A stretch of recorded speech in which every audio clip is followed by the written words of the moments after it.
dimanapun kalian berada, kita saat teduh bareng yuk di hari Kamis ini dengan tema melihat apa yang tidak kelihatan. Teman-teman, Musa memegang tongkat yang sederhana. Tongkatnya itu nggak terlalu bagus, tapi melalui Allah, tongkat itu bisa menundukkan Firaun dan juga seluruh Mesir. Musa tidak mungkin menceritakan pengalamannya mengenai pernyataan dan penugasan Allah yang sulit dipercaya itu kepada mertuanya. Dia hanya mengatakan bahwa dia ingin mengetahui keadaan saudara-saudaranya di sana. Karena Musa bekerja pada Yitro, maka dia harus meminta izin untuk pergi. Tapi hukumnya sudah jelas, teman-teman. Orang yang bertugas memberitakan kehendak Allah kepada seorang lain harus terlebih dahulu menaati kehendak Allah yang telah dinyatakan. Tidak ada yang boleh menghalangi panggilan Tuhan ini. Ketika Musa menunda-nunda kepergiannya, tanda sunat yang menjadi ketetapan Allah akhirnya memaksa Musa harus pergi. Mari kita baca kisahnya mengenai Musa yang kembali ke Mesir dalam Keluaran pasal 4 ayat 18 sampai dengan 31. Firman Tuhan berbunyi demikian. Lalu Musa kembali kepada mertuanya Yitro serta berkata kepadanya, "Izinkanlah kiranya aku kembali kepada saudara-saudaraku yang ada di Mesir untuk melihat apakah mereka masih hidup." Yitro berkata kepada Musa, "Pergilah dengan selamat." Adapun Tuhan sudah berfirman kepada Musa di Midian, "Kembalilah ke Mesir, sebab semua orang yang ingin mencabut nyawamu telah mati." Kemudian Musa mengajak istri dan anak-anaknya lelaki, lalu menaikkan mereka ke atas keledai, dan ia kembali ke tanah Mesir. Dan tongkat Allah itu dipegangnya di tangannya. Firman Tuhan kepada Musa, "Pada waktu engkau hendak kembali ini ke Mesir, ingatlah supaya segala mujizat yang telah kuserahkan ke dalam tanganmu, kau perbuat di depan Firaun. Tetapi aku akan mengeraskan hatinya, sehingga dia tidak membiarkan bangsa itu pergi. Maka engkau harus berkata kepada Firaun, beginilah firman Tuhan, Israel ialah anakku yang sulung. Sebab itu aku berfirman kepadamu, biarkanlah anakku itu pergi, supaya ia beribadah kepadaku. Tetapi jika engkau menolak membiarkannya pergi, maka aku akan membunuh anakmu yang sulung." Tetapi di tengah jalan, di suatu tempat bermalam, Tuhan bertemu dengan Musa dan berikhtiar untuk membunuhnya. Lalu Sipora mengambil pisau batu, dipotongnya kulit katan anaknya, kemudian disentuhnya dengan kulit itu kaki Musa sambil berkata, "Sesungguhnya engkau pengantin darah bagiku."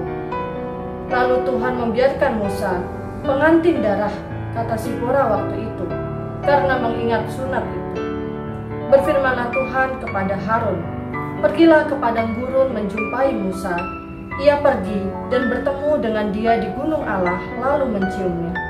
Kemudian Musa memberitahukan kepada Harun segala firman Tuhan yang disuruhkannya kepadanya untuk disampaikan dan segala tanda mujizat yang diperintahkannya kepadanya untuk dibuat. Lalu pergilah Musa beserta Harun dan mereka mengumpulkan semua tua-tua Israel.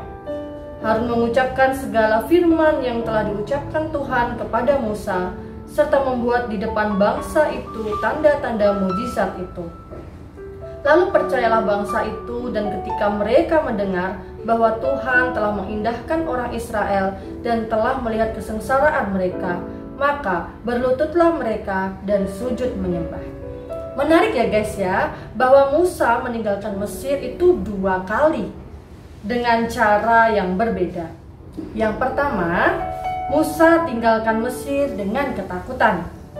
Yang kedua kalinya, ia memimpin Israel keluar dari Mesir, pergi dengan iman. Ingat ya bagaimana Musa bertindak berlebihan. Seperti Petrus yang menetak kuping hamba imam besar yang mau menangkap Yesus. Keduanya mirip teman-teman, sama-sama berkobar kesetiaannya pada Tuhan, tapi tindakannya sudah di luar garis. Ingat seperti kata Amsal 19 ayat 2 yang berbunyi, "Tanpa pengetahuan, kerajinan pun tidak baik."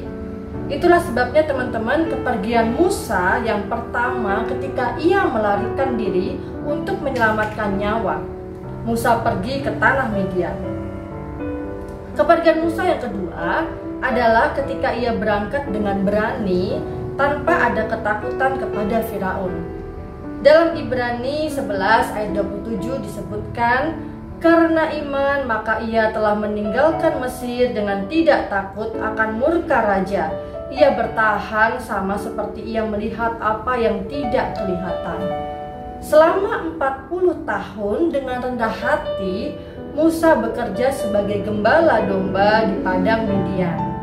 Di sana Tuhan menempatkan dirinya kepada Musa dalam bentuk semak yang terbakar, memerintahkan Musa untuk kembali ke Mesir dan membebaskan umat Allah. Nah guys, menarik nih untuk menimba pelajaran dari kisah Musa ini. Yang pertama, ketika waktu itu Musa di tanah Mesir, itu bukan kesempatan yang baik. Artinya bukan kita yang menentukan waktunya, tapi waktu Tuhan itulah yang terbaik. Kita ikuti saja panggilannya. Yang kedua, seorang yang merasakan panggilan menjadi pemimpin haruslah melihat tangan Tuhan yang telah mempersiapkannya. Sama seperti Musa yang digembleng karakternya dengan kasih dan kesabaran sebelum Tuhan memakainya. Yang ketiga teman-teman, Musa menghadapi bangsa Israel yang selalu bersungut-sungut. Tapi pemimpin yang baik adalah orang yang mengasihi pengikutnya, memikirkan kepentingan mereka, dan bersedia berkorban bagi mereka.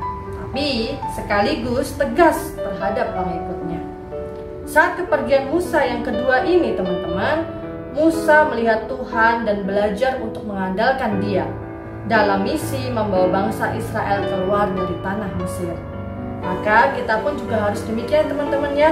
Kita harus terus mengandalkan Tuhan dan berjalan dengan iman kita. Kita tetap bertahan walau kita melihat apa yang tidak kelihatan. Tuhan memberkati. Teman-teman, nah itu tadi renungan kita untuk hari ini. Nah mari kita sama-sama belajar bahwa dalam kita menghadapi masalah kita sehari-hari, dan juga di dalam kita menghadapi pergumulan di hidup kita, baik yang kecil maupun yang besar, kita harus selalu ingat untuk mengandalkan Tuhan, untuk selalu berserah kepada Tuhan. Kita juga harus selalu ingat bahwa sesuatu yang terjadi itu akan indah jika itu terjadi pada waktunya Tuhan. Nah, untuk menutup saat teduh kita hari ini, mari kita sama-sama berdoa. Tuhan, terima kasih pada saat ini kami boleh kembali merenungkan firman-Mu ya Bapa. Kiranya melalui firman-Mu pada saat ini kami boleh diingatkan agar kami boleh selalu berserah kepadamu, mengandalkan-Mu di dalam kami menghadapi masalah kami sehari-hari, di dalam kami menghadapi pergumulan-pergumulan hidup kami, baik yang kecil maupun yang besar ya Bapa. Agar kami juga boleh selalu ingat bahwa sesuatu yang terjadi itu akan indah jikalau itu terjadi pada waktu Engkau ya Bapa. Terima kasih Tuhan, dan dalam nama Tuhan Yesus Kristus kami berdoa dan mengucap syukur. Amin. Nah, jangan lupa besok kita bisa teduh juga di channel ini. Kita bagiin materi ini ke teman-teman kita agar lebih banyak lagi orang yang mendapatkan berkat. Nah, kalau kalian punya pergumulan atau pertanyaan, kalian bisa DM Instagramnya Youth GKI Kanaan. Dan jangan juga lupa untuk dengerin podcast Youth GKI Kanaan. Jangan lupa kita akan ada Zoom Fellowship hari Sabtu di jam 7 malam. Nah, untuk linknya nanti akan di-share di grup Line atau WA teman-teman. Oke, have a blessed day. Tuhan Yesus memberkati. Selamat datang di podcast Youth Millennial. Oke teman-teman, jadi ini episode lanjutan dari episode sebelumnya. Oh ya, bener banget. Di episode sebelumnya aku ada mau nanya nih, kalau sebenarnya kita tahu kita indigo itu dari kita kecil atau kita jadi indigo saat kita udah besar? Itu karena bisa iya bisa enggak gitu ya. Kita bisa ngeliat penglihatan ketika kita besar dan ketika kita udah menerima Yesus. Menurut Koko itu gimana? Ketika kita sebut orang yang sudah percaya Yesus itu, apakah betul-betul dia sudah jujur dengan kondisi misalnya keluarganya? masa lalu keluarganya pernah bermain-main dengan kuasa kegelapan. Jadi kita nggak tahu ini itu dari Tuhan atau bukan. Padahal apakah itu betul? Ya mungkin sebagian enggak loh. Ya, jadi artinya kita nggak bisa simpulkan dengan mudah untuk hal-hal seperti ini.